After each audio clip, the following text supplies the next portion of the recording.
यो so guys, कैसे आप सभी लोग, welcome back to another video. तो गाइस, आपका आज का टॉपिक होने वाला है कि आज हम जितना भी पढ़े हैं उसका क्विज जा रहा है। ठीक है, आज के टॉपिक को शुरू कर लेते हैं। तो पहला क्विज पंक्चुएशन से स्टार्ट हो रहा है। तो इसका पहला सेंटेंस है, which of the sentence is punctuated correctly. कौन सा सेंटेंस पंक्चुएटेड है सही से। अगर पहले में देखें तो I need to buy eggs milk and bread. एक सेकेंड, पहला पहला सही है यार। भी पहला सही है। इसका ए आना था, पता नहीं किसने बी लगा रखा है। ए आएगा इसका। ठीक है, शायद इसमें हाँ ए ही आएगा। इसमें मैंने ए, पता ही नहीं, हमारे एडिटर ने कुछ किया होगा इस वीडियो में, पता नहीं क्या हुआ है। तो पहला इसका उत्तर आएगा। और दूसरा है, she finished her work then she went home. ठीक, करेक्ट यूसेज ऑफ सेमीकोलन। कौन से में सेमीकोलन की सही यूसेज है। शी फिनिश्ड हर वर्क, ये ए सही लग रहा है। और दूसरे में हर वर्क देन के बाद तो सेमीकोलन का कोई मतलब ही नहीं रहता। She finished her work then she went home. इसमें सेमीकोलन ही नहीं है। ये ऑप्शन इसका सही ऑप्शन है, इज द करेक्ट आंसर।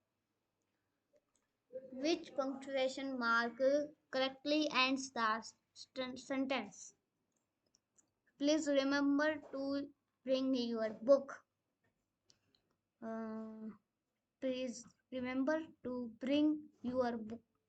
यहाँ पे कुछ एक्सक्लेमेटरी टाइप का कुछ हो रहा है, तो इसमें बी आ जाएगा इसका।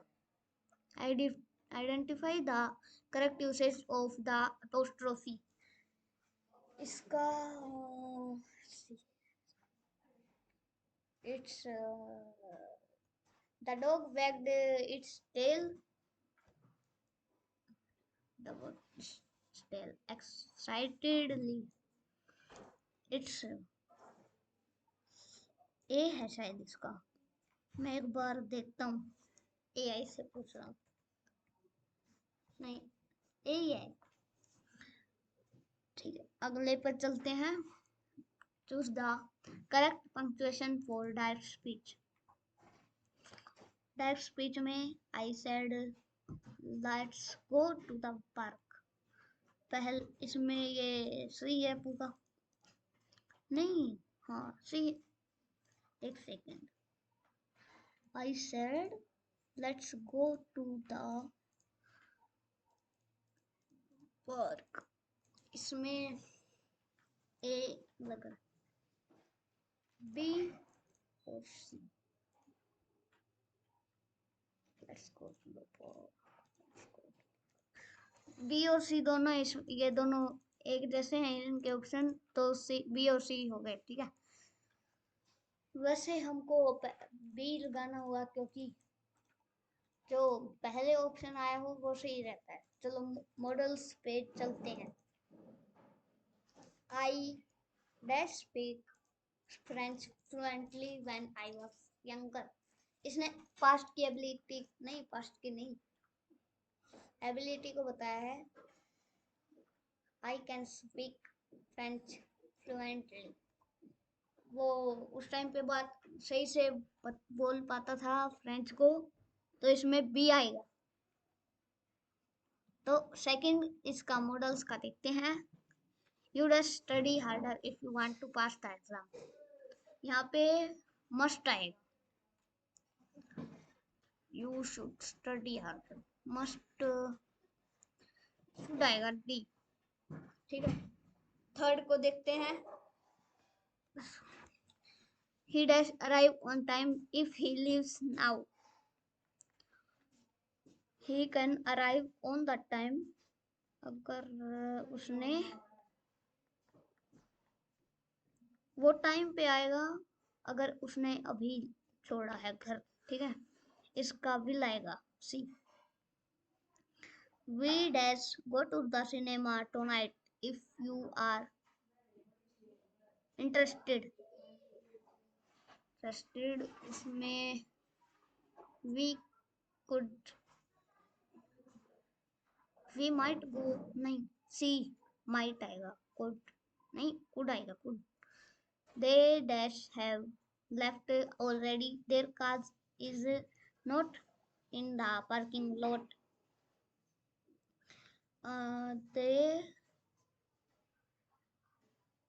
they shall be, not shall have, नहीं, they must have left already, इसका भी आएगा। हाँ, कि फिफ्थ का shall, they shall have left already their car is not in the parking lot। अब चलते हैं लायन एंड द माउस पे, ठीक है। यहाँ पे मैं ऊपर देख रहा हूँ कि सही से रिकॉर्ड हो रही है ना वीडियो।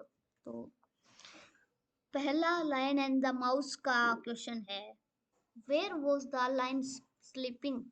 आपने वो स्टोरी पढ़ाई थी मैंने, आपने देखा था कि वो एक पेड़ के नीचे सो रहा था, इसका ए आएगा, ठीक है। What woke up the lion from his sleep? वो चूहे ने उसे उठाया था, याद होगी ना आपको वो स्टोरी। तो यहाँ पे वही है, another lion roaring, सी आएगा इसका। तो थर्ड पे है, how did the lion react when he caught the mouse? Lion ने क्या रिएक्ट किया जब उसने माउस को पकड़ लिया।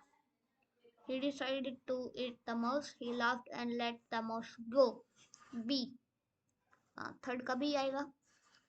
How did the mouse repay the lion's kindness? Mouse ने कैसे उसको फिर से अपना चुकाया, जो अपना श्रेय कैसे चुकाया उन्हें, ठीक है। जब उसने लोयन ने उसे छोड़ दिया था, जब वो माउस लोयन के आसपास कूद कर रहा था, जब उसने कैसे वो चुकाया अपना। तो by bringing him food every day, by building a shelter for him, by rescuing from under net, by running away and never returning। सी, उसने वो पिंजरे में बंद हो गया था लायन, फिर उसने माउस ने काट दिया था नेट को, ठीक है। तो फिफ्थ पे चलते हैं, What did the lion learn from the mouse? लोयन ने माउस से क्या सीखा। That he should never sleep in the jungle, that even small creature can help him, that should he be afraid of mice, that he should never help anyone। B सही है इसका। तो ये हो गया हमारा लायन एंड द माउस, एकदम आसान थी ये स्टोरी, ठीक है। अब प्रोनाउंसिएशन का आ गया। What is the primary purpose of mastering pronunciation. जब हम अपने प्रोनाउंसिएशन को इम्प्रूव करते हैं तो उसका पर्पज क्या है। To impress others with your language skill, हमको औरों को इम्प्रेस करना, किसी और को अपनी लैंग्वेज से।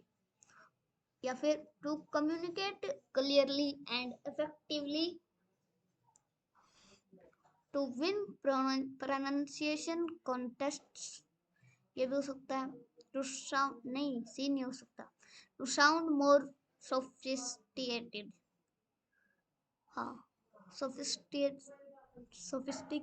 पता नहीं क्या होता है, मैं एक बार देखता हूँ, याद करता हूँ क्या था उसका, क्या था ये, सोफिस्टिकेटेड इसका था, सोफिस्टिकेटेड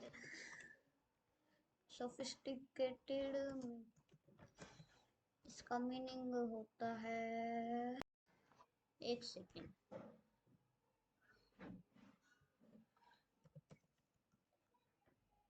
जटिल, कोई कृतिक, किसी के ऊपर रहम जमाना की हमने आपको वो, हम आपसे सही बोल सकते हैं, ऐसा कोई रहम जमाना, एंकर कह सकते हैं इसको एक तरफ से। इसका भी लग रहा है मेरे को, एक बार देखते हैं सोर्स में। ठीक है, सही है। तो कम्युनिकेट क्लियरली एंड इफेक्टिवली, इसका बी आएगा। What is a common technique for improving pronunciation? Avoiding difficult words altogether, practicing regularly with native speakers, using only written resources, memorizing word meanings, को recognize करना। इसका practicing regularly with native speakers, practice करना, practice करेंगे ना हम किसी चीज की तो हम उसमें इम्प्रूव हो जाएंगे। इसका बी आंसर आएगा। ठीक है, थर्ड में कुछ ग्लिच विलिच सा हो गया था। What is the significance of stressing syllables and pronunciation?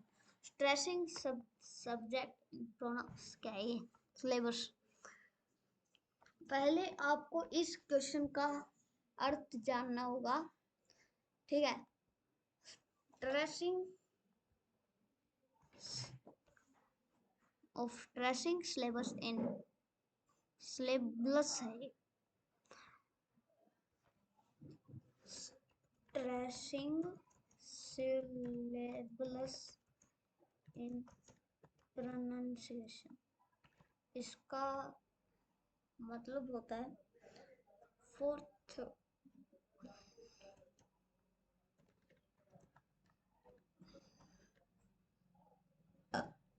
एक सेकंड, सॉरी यार मेरे को याद नहीं आ रहा।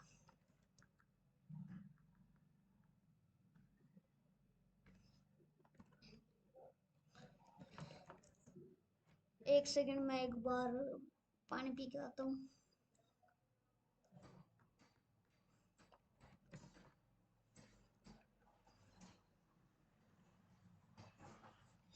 चलो गाइस, मैं आ चुका हूँ पानी पी के। इसका उसका स्ट्रेस्ड सिलेबल इन प्रोनाउंसिएशन का मतलब है प्रोनाउंसिएशन में तनाव, तनाव में शब्दांश, तनाव में बात करना। इसका क्या सिग्निफिकेंस होगा? थर्ड का बी नहीं, इसका क्या मतलब होगा? Understanding meanings.